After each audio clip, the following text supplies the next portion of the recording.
Muy buenos días. Un placer, un gusto. No esperaba estar por acá. Vengo desde Cali, Colombia. Estamos en una convención en Choluca, en Puebla. Y bueno, me dijeron que sí. Podía venir hoy hasta acá, yo con todo gusto. Qué bendición poder estar y poder compartir de lo que Dios nos ha entregado y nos ha dado.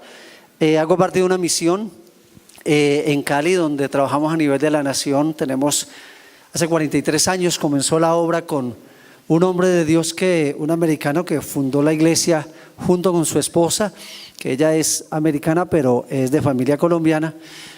Y él hace 6 años partió a la presencia del Señor, murió en mis brazos inclusive. Y ahí fue donde yo comencé hace 33 años, conocí al Señor. Y a partir de ese momento he estado sirviéndole y hoy estoy como director pastoral y superviso y planto iglesias en el sur de Colombia. Un poco para que sepan de dónde vengo antes de comenzar en sí con el tema. Yo fui, no se va a asustar ninguno, por favor, todos tranquilos. Yo hice parte de un grupo guerrillero, era un comandante de guerrilla urbana, trabajaba mucho con jóvenes, alcanzando a jóvenes en las ciudades. El Señor me alcanzó por su misericordia hace 33 años y a partir de ahí he estado sirviéndole, he crecido, he servido allí y hoy en día, pues por la gracia de Dios, soy lo que soy, como dice Pablo, y siempre llevamos la palabra donde Dios nos permita. Por eso cuando me dijeron que viniera 2 horas, 2 horas y media, claro, hacemos un trabajo también. Entre las cosas que hago es supervisar unas iglesias y plantar iglesias en el sur de Colombia, que es una zona muy fuerte, de zona roja, guerrilla y todo. Y por allá establezco iglesias, por allá trabajamos en plantación de iglesias. Y bueno, ahí toco uno en montaña. El Señor me ha permitido también entrar a los comandos guerrilleros a predicar. He estado en zona pues que a veces no muchos quieren ir.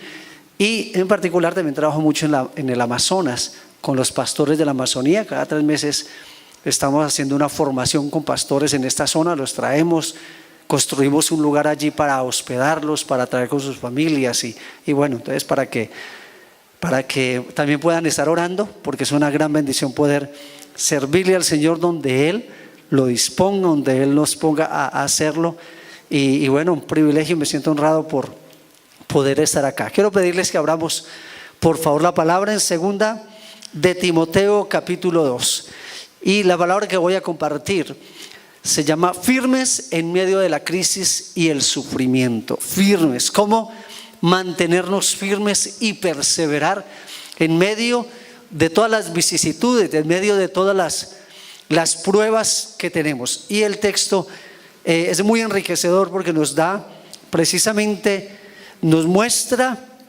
primero habla alguien que justo en ese momento cuando lo está escribiendo el apóstol Pablo, entendiendo un poco lo que él dice desde el momento de lo que estaba viviendo. La palabra de Dios nos muestra la necesidad de poder entender todo ese contexto histórico y el contexto que rodea la palabra, la intencionalidad del autor. Y Pablo, dicen los historiadores que esta 2 carta de Timoteo, Pablo la escribe, fue el último libro que escribió Pablo. Y él ya era consciente de algo, él estaba preso en Roma, llevaba ya un tiempo determinado y él ya le había notificado que él solo era cuestión de semanas, de meses y a él ya lo iban a matar.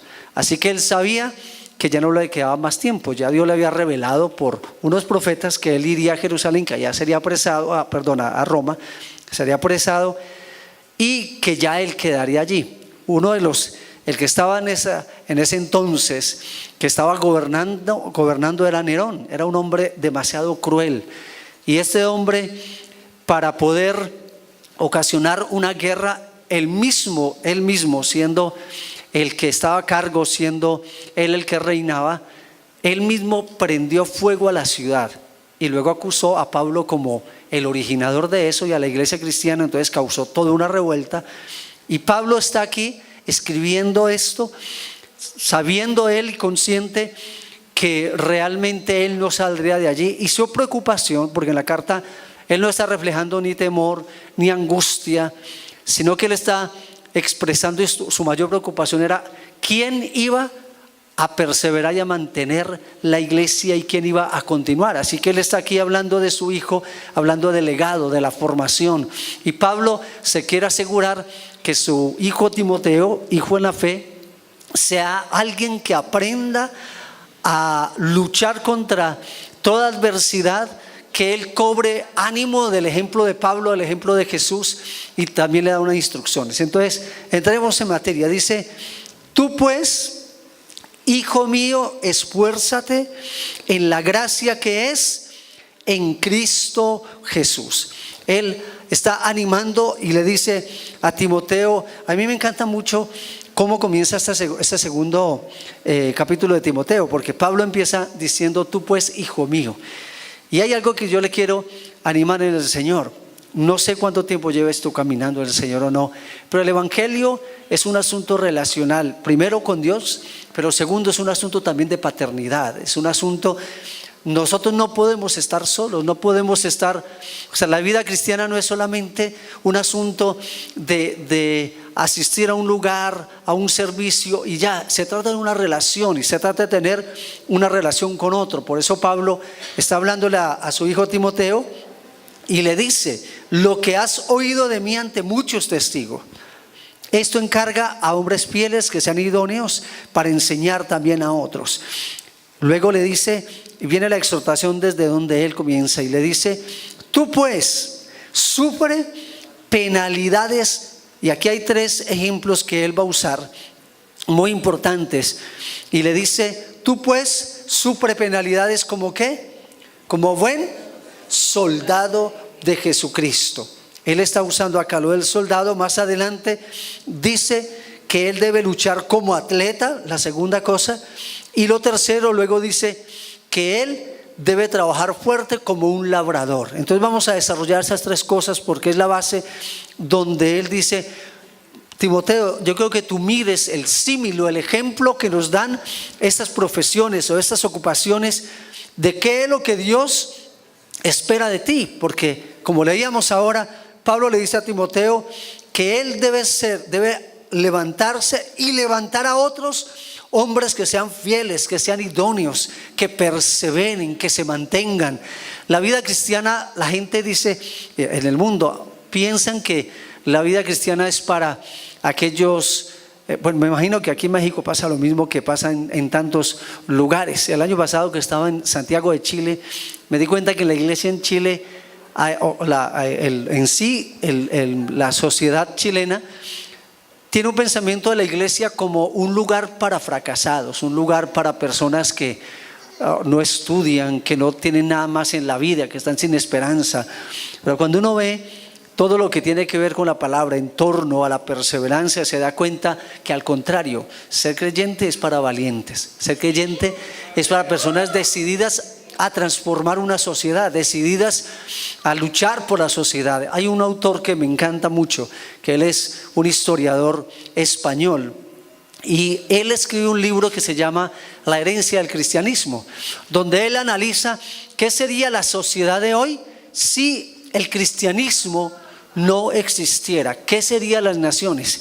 Y lo que el análisis que él hace histórico, esos 2000 años desde Roma hasta nuestros tiempos, y él concluye algo: el 85% de todas las leyes de la física, de la ciencia, de la química, de la matemática, del cálculo, aún astronomía, 85% de estas leyes fueron dadas por creyentes.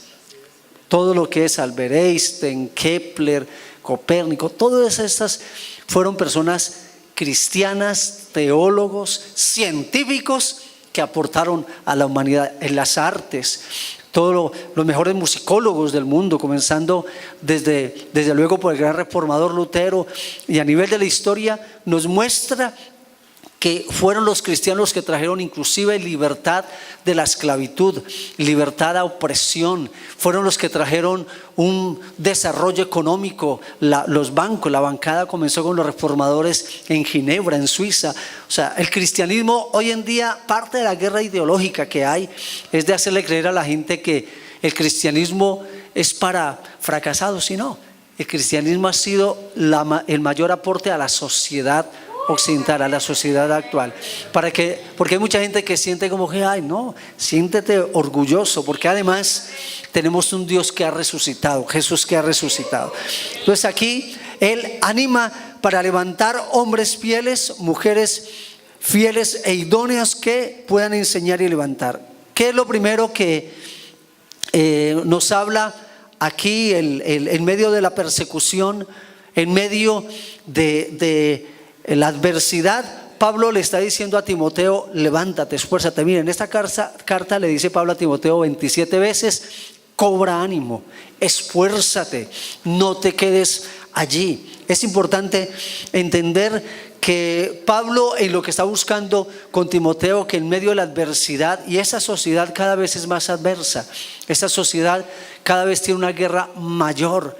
Una de las cosas que hago, que Dios me ha permitido trabajar a nivel de la iglesia cristiana en el país y en América Latina, ha sido levantarnos en contra de toda esta ideología que se ha levantado, que se le llama marxismo cultural, que ha levantado una adversidad, una aversión contra todo lo que sea cristianismo. De hecho, muchos de los historiadores, muchos de los pensadores dicen que estamos en una época, una edad post-cristiana, porque antes, hace años tú hablabas de Dios, hablábamos de Cristo, hablamos de la palabra de Dios, y todas estas cosas eran respetadas, eran reconocidas. Zygmunt Bauman, que es un gran pensador ético católico, pero escribe tremendo sobre todo esto, la ética social, él sacó un libro que se llama Modernidad líquida.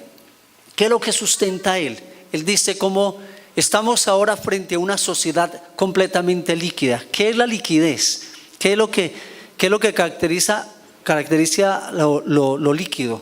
¿Qué es? El agua es algo que es moldeable, maleable, se cambia de forma.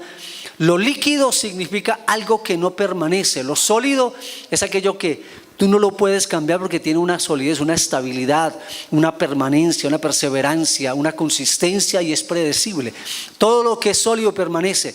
Nuestra sociedad latina hace 20, 30, 40 años, la sociedad en que se levantaron nuestros padres, nuestros abuelos, era una sociedad sólida. La familia daba una solidez al mundo. La familia, había hábitos familiares respetables, se respetaba el matrimonio, se respetaba la castidad, se respetaba la iglesia. Así fuese algo católico, se respetaba como una autoridad, se respetaba las autoridades.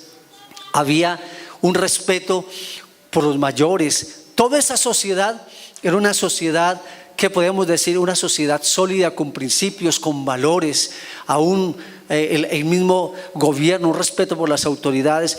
Pero hoy vemos una liquidez, hoy vemos que hoy se le llama, se ha estado haciendo una deconstrucción de sociedad, un cambio del término familia. Hoy estamos en esa lucha en América Latina, donde el izquierdismo, todo lo que ha sido, todo este pensamiento, esta ideología de género ha estado cambiando y ha estado luchando hacia cambiar los valores fundamentales de nuestra sociedad.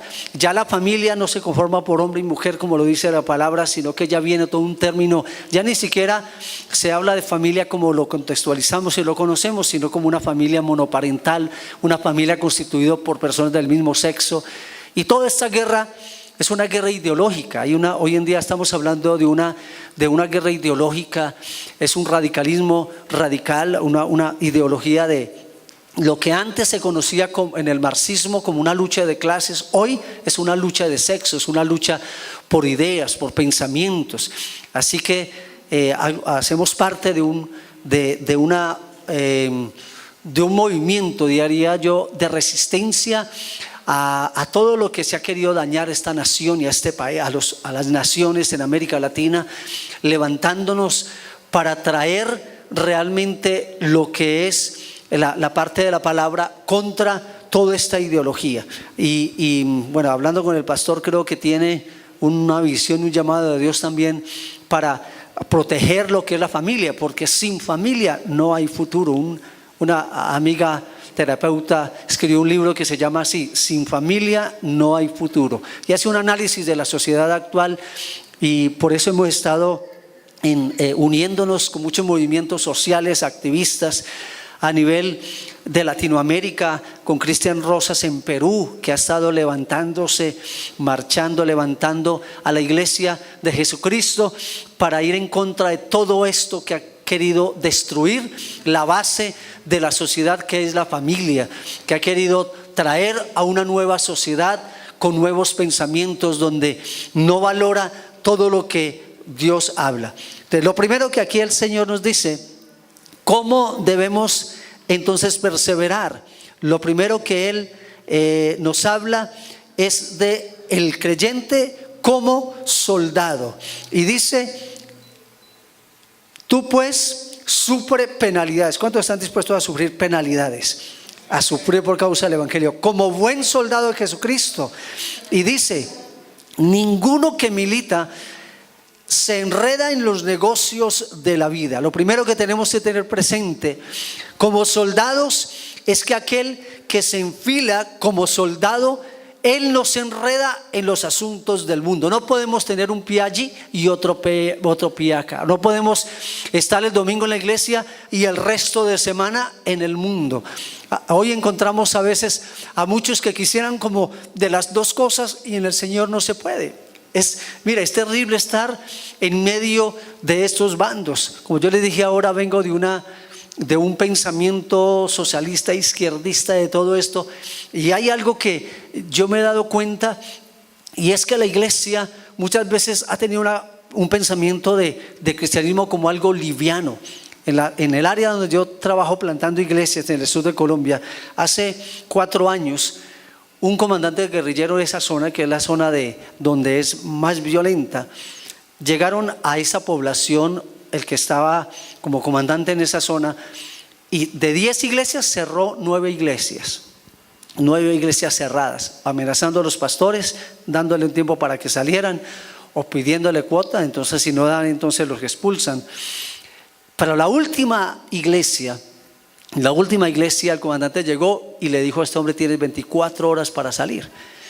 Y este pastor, que es un hombre de allí, oriundo del Putumayo, un nativo, le dijo a ese comandante: pues yo no me voy de aquí. Y le dijo: ¿tú de dónde eres? ¿Eres de esta región o de dónde eres? Y él le dijo: no, yo no soy de acá. Dijo: mira, yo nací aquí, los que asisten a la iglesia son de aquí. Nosotros aportamos a esta sociedad, ayudamos a que las familias sean sanadas, levantamos a los padres, a las madres de esta sociedad, y si tengo que dar mi vida, la doy, pero de aquí yo no me muevo porque Dios me puso en este lugar. ¿Sabe qué dijo este comandante guerrillero? Le dijo: todos los que hemos amenazado se han ido. El único que realmente nos hemos dado convicciones es usted. Y le dijo: usted tiene carta blanca para predicar y extender su obra en este lugar, porque necesitamos. Hoy en día con él hemos podido establecer más de 12 obras en toda esa zona. Nos han abierto puertas en todos los campamentos y todo. ¿Por qué? Porque es que la sociedad está clamando por creyentes de convicción, personas que sepan en lo que creemos, que sepamos a lo que pertenecemos. Ayer nomás, antier, predicando en una de las iglesias en México, recordé un hecho que me pasó hace, yo creo que fueron ya casi unos 28 años atrás. Aunque yo fui de ese bando, luego fui amenazado también por la guerrilla en Colombia, y bueno, hubo un comandante de esos que llegó pidiendo vacuna y pidiendo dinero, y quería pues amedrantarnos. Y bueno, yo vine a hablar con él. Yo le estuve hablando del Señor, porque uno sabe que si uno empieza en todo eso, la ayuda social la podemos hacer, pero no bajo una presión. Dios nos ha hecho libres y todo es voluntariamente y con la guía de Dios. Entonces, cuando yo me negué a eso y le hablo del Señor y todo, luego él dice: te vamos a llevar. Y él dice que me va a secuestrar. Yo estoy orando pidiéndole al Señor: bueno, Dios, ¿eres tú? ¿Tú quieres que suba, que vaya con ellos? ¿Eres tú o no? La verdad es que Dios me demostró que realmente el fin de ellos era otro. Entonces, bueno, yo empecé a orar. Yo en ese entonces estaba soltero, llevo 24 años de casado. Y entonces en ese entonces, para el matrimonio. Y entonces en ese entonces yo me di cuenta una noche vi unos carros rodeando y resulta que era esta persona. Ya había investigado, ya me había ubicado por donde vivía.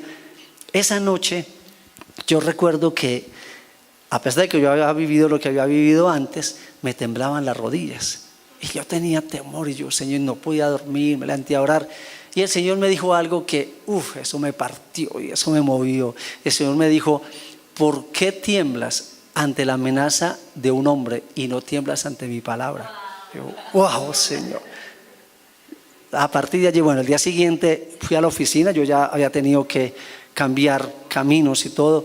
Al otro día llegaron para pues llevarme, pararon dos carros, dos troopers fuera, y cuando entraron yo salí, ya con lo que el Señor me había dicho, yo ya sabía que no tenía que temer. Entonces yo a este hombre le hablé y tomé autoridad en el nombre de Jesús. Yo le dije: no vas a poner una mano sobre mí, y a mí solo, yo voy a estar donde Dios quiere que yo esté y no vas a poder tocar mi vida. Yo no sé, yo creo que fue el poder de Dios. Este hombre cayó allí porque estábamos afuera de la iglesia, cayó, empezó a temblar y él no entendía y se paró y dijo: mira, yo te aseguro que no me volverás a ver. Y no lo volví a ver, o sea, ni más, y gracias al Señor no pasó nada.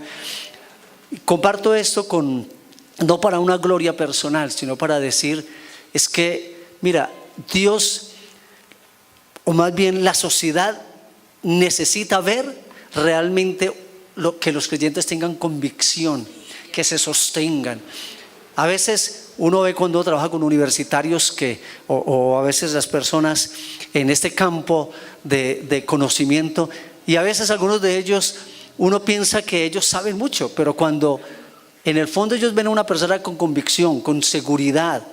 Los que cambian las naciones son personas con convicciones, no solamente con doctrina y no solamente con conocimiento, con personas que tienen. Entonces, bueno, dice: no se enreden en los negocios de la vida a fin de agradar a aquel que lo tomó por soldado. También, bueno, entonces aquí vemos algunas cosas de los soldados. Número uno, el soldado tiene una genuina dedicación a lo que hace. Tiene una auténtica devoción. El soldado es alguien perseverante, consistente. Es una persona que tiene un régimen de vida. ¿Cómo está nuestra vida de oración, de entrega? ¿Cómo está a veces con las pequeñas vicisitudes de la vida? A veces claudicamos y dejamos. Por eso el Señor nos dice que nosotros debemos sufrir penalidades.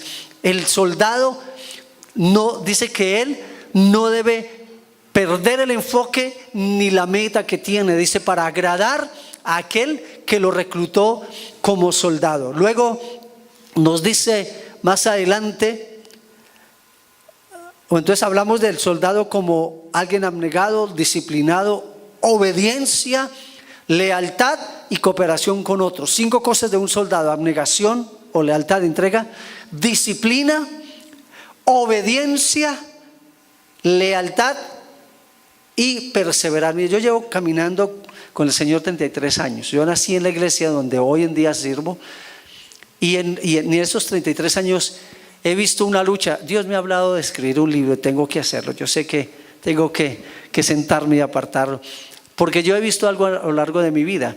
He visto cómo la iglesia de Jesucristo se divide. ¿Y quiénes son los que dividen la iglesia? Generalmente son o los pastores de jóvenes o el copastor. Y he visto cómo a veces hoy en día el ansia de poder, de éxito, hoy ha hecho un daño a la iglesia el buscar tener éxito, buscar números, buscar como poder. Y bueno, yo creciendo, Dios me habló en mi corazón de estar al lado del pastor Randy y su esposa Marcela como una segunda cabeza. Yo hay una enseñanza que he dado que se llama la gloria del segundo lugar. Dios quiere, mira, lo importante no es donde tú estés, lo importante es la lealtad, la perseverancia, la consistencia. Necesitamos aprender a ser fieles aún a una visión de otros, porque en su momento Dios, si es su voluntad, nos pondrá en autoridad o nos pondrá a cargo de lo que Él nos ha dado.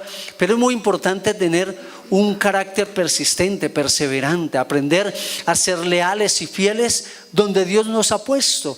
Yo he visto a lo largo de mi vida cómo cantidad de pastores, de jóvenes con los que he trabajado en la ciudad, en las universidades, terminan luego dividiéndose y aparecen ya con tarjetas personales o apóstol tal, profeta tal, y lo que están haciendo es yendo detrás de su propia, ese corazón de codicia, de ansia de poder.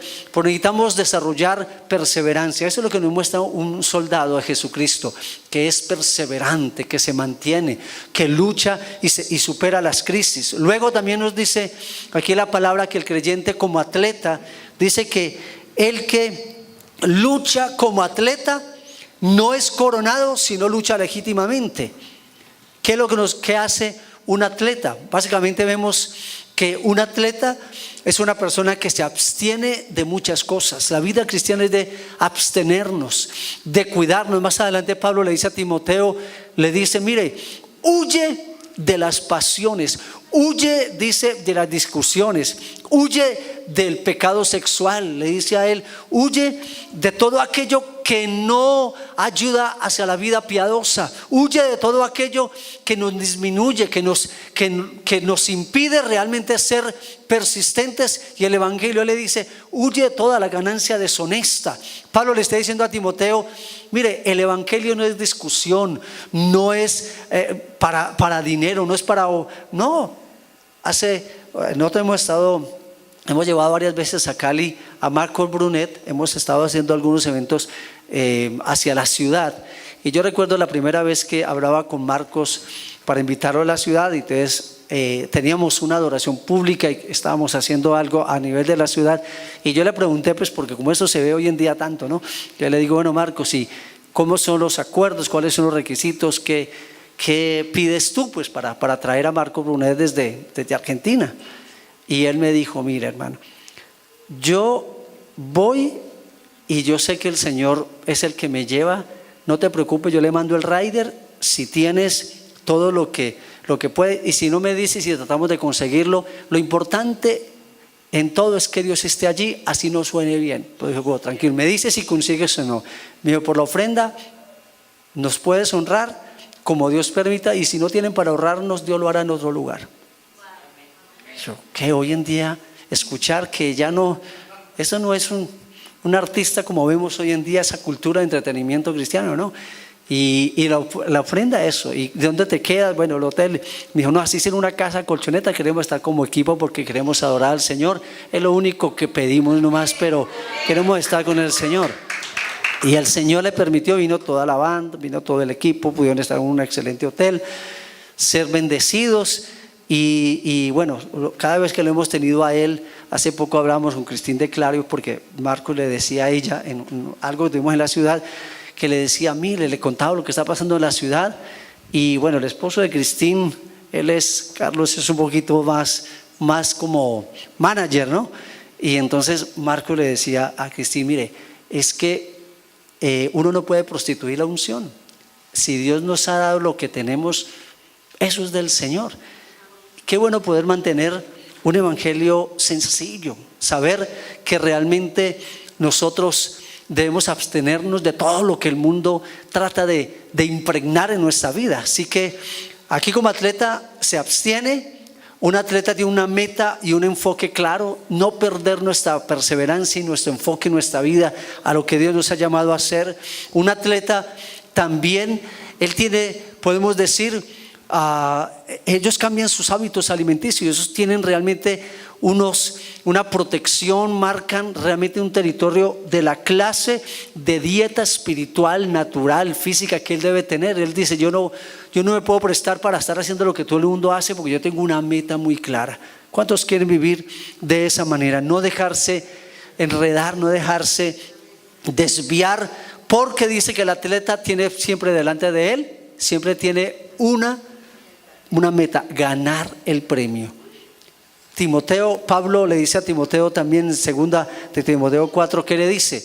Él dice que él corre y dice que él ya estaba próximo a ser sacrificado, como en Hechos 20:24 dice, yo estoy próximo a ser sacrificado, pero él dice, al final dice, he cumplido mi misión, he llegado a mi meta, he acabado mi carrera, he terminado con fe y con gozo en el Señor.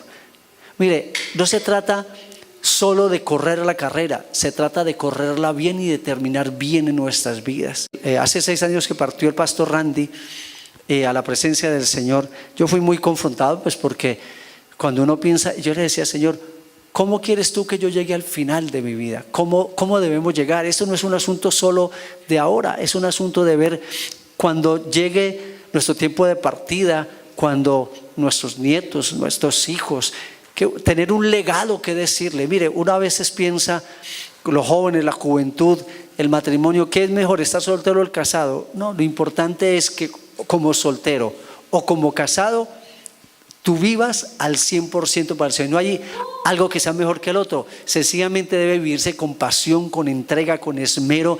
Como soltero, tú le sirves al Señor, la quemas todas, que tenga realmente una historia y testimonio que decirle a tus hijos, y que le puedas contar dónde fuiste, lo que hiciste, que te guardaste. Aún los jóvenes de hoy necesitamos desafiarlos para que vivan en una pureza moral, para que puedan servir al Señor como debe ser. Y lo tercero, le dice que él debe ser un labrador. Y como labrador, dice que el que labra se esfuerza.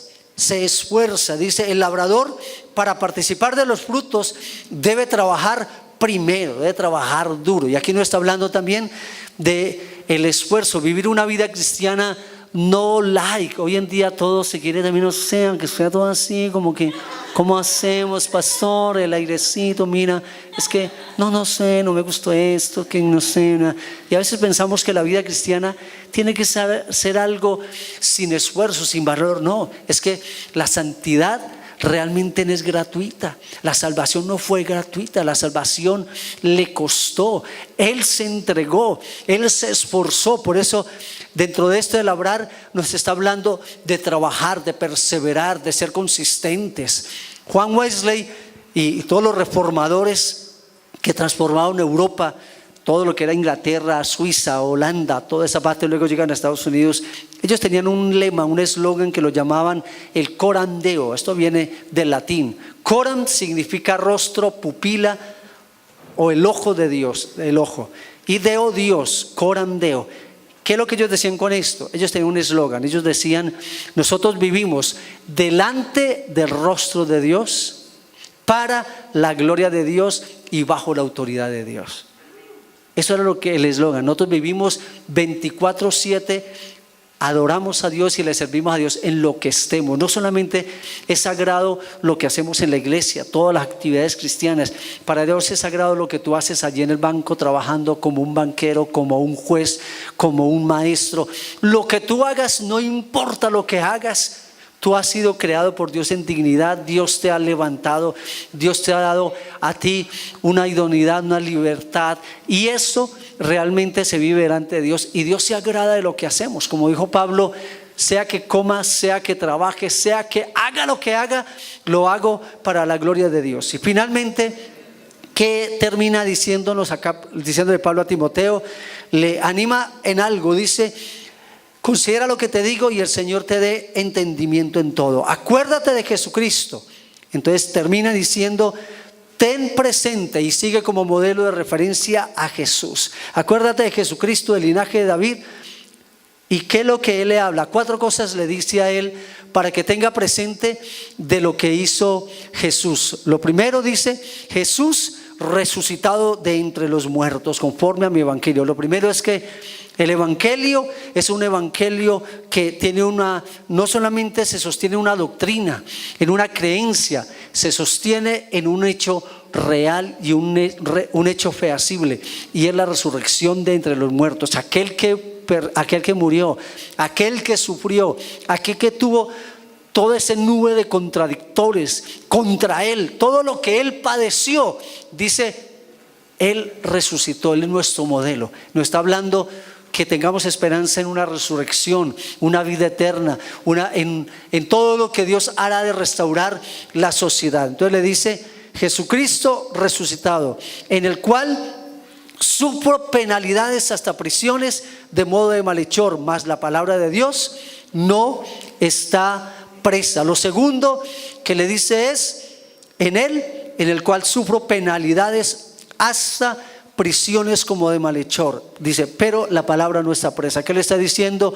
Mira, sigue mi ejemplo también. Pablo le está diciendo a Timoteo, mira Timoteo, el cristianismo no es algo de aguas tibias, es algo de perseverancia. Mira cómo he vivido yo.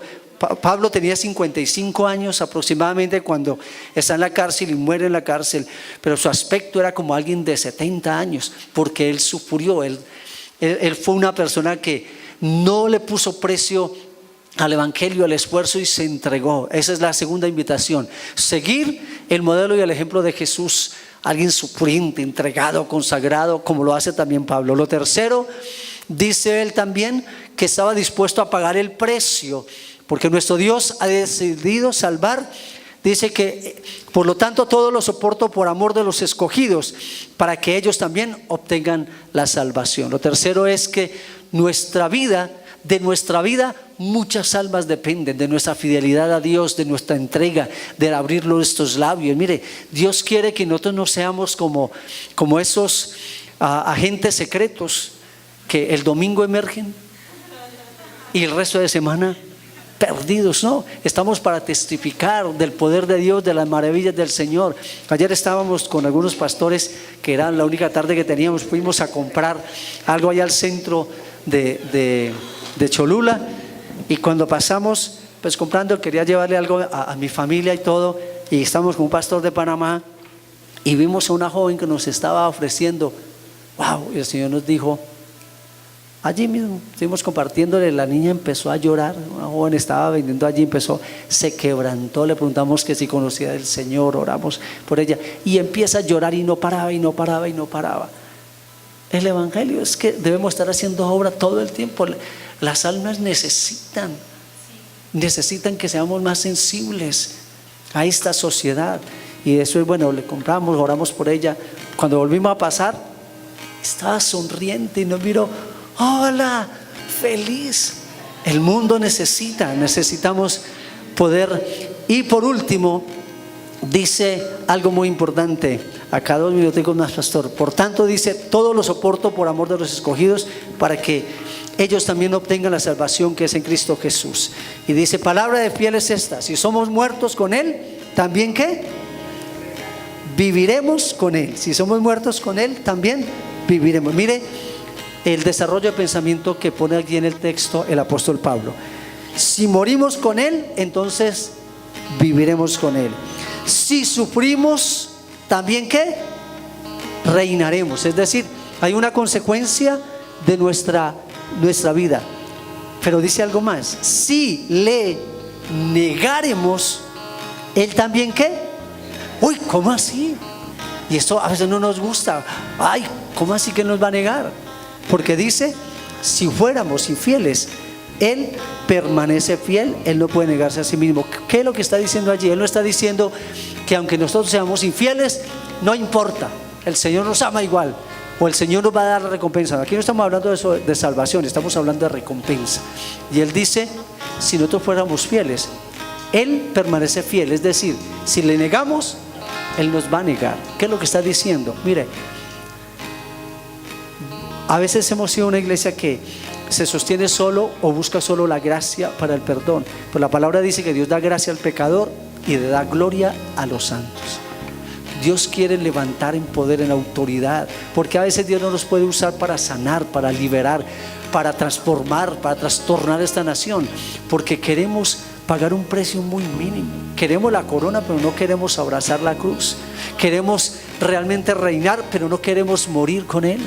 Dios nos ha llamado para que crezcamos en nuestra vida, en nuestro carácter, para que nos esforcemos, porque Dios es fiel. Si nosotros estamos viviendo una vida que no le honra, una vida pecaminosa, una vida mezclada, Dios dice, yo cómo te voy a poder bendecir, yo cómo te voy a poder hacer de ti una persona y ponerte en lugares de eminencia cuando ni siquiera tienes una entrega. Quiero terminar haciendo un pequeño llamado, y es a que podamos ser perseverantes en la fe.